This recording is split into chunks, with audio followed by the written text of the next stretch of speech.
Hello guys, I'm back again.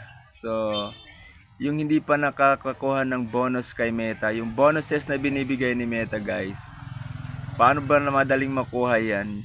So, si Meta po ay nagbibigay ng weekly challenges. So, pag na paano yan guys, yung na-complete niyo yung weekly challenges ni Meta, yung followers, yung post, at saka yung ano yan, yung nasa comment, yung magre-reply ka ng kung sino yung mag-comment sa videos mo.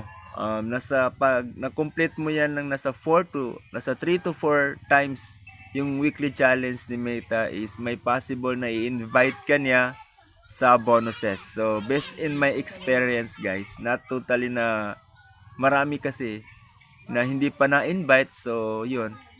Pag na-complete mo yan ng 3 to 4 times yung weekly challenges ni Meta, is i-invite ka niya kasi nakikita niyang active ka doon sa page mo. Nakikita niyang lagi kang present or lagi mong ginagawa yung mga pinapagawa niya sa'yo. So, yun.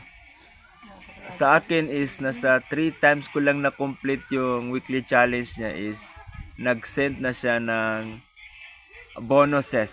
So, suddenly, yun lang ang masama doon sa akin, is nagkaroon lang ng violations. So, maingat palagi tayo sa video. So, yun guys. Sana nakatulong kung paano makuha yung bonuses ni Meta.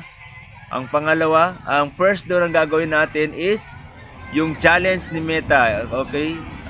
Tignan natin palagi yung challenge ni Meta. Pangalawa is kailangan i-complete natin yung like follow, yung kailangan makakuha ka ng 5 followers, ganyan.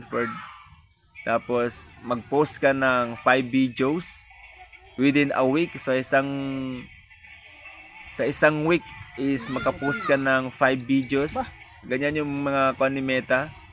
And then yung comment, okay, kailangan natin replyan yung comment na lahat ng nagko-comment sa videos natin. So, yun lang guys. Hope na nakatulong. Huwag kalimutan mag-follow and share.